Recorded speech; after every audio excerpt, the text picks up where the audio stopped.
coverage this morning with Justin Fisher. He's been out on those roads all morning long. And Justin, we understand that you experienced some roadblocks there with all of that water. So what are you seeing now? Yeah, all that water. We have most certainly seen our fair share. As you guys were mentioning earlier, Annie and Brandon, we really hope we don't need any more rain. But unfortunately, we're actually seeing more right now as we're heading back toward Muskogee from Okmulgee to give you a view of how it's coming down now. Yeah, you were talking about that road closure that we experienced. We're actually trying to go from Okmulgee to Muskogee, Gun Club Road. By the way, that's going to be closed down for you if you happen to have to use that for, that's this morning just near the airport there. As for 75, the big one that we were talking about throughout the morning, I was talking to the emergency management for Okmulgee County.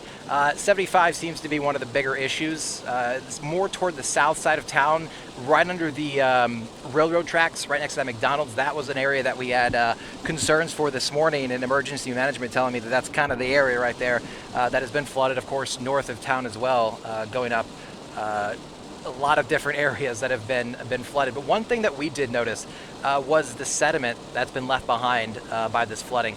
Make sure you watch out for that, because even if there isn't any water, we've all been in the situation where you run over something and you have a situation where your tire gets flat.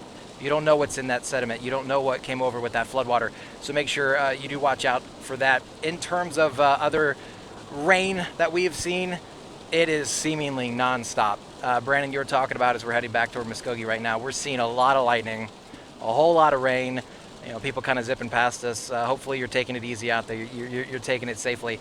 But make sure you do watch out for anything that might be ponding on the side of the road, because as we are seeing more rain, we're seeing more and more of that as well, maybe on more of the side roads. But as we're back on 40 heading toward Muskogee, easy sailing right now.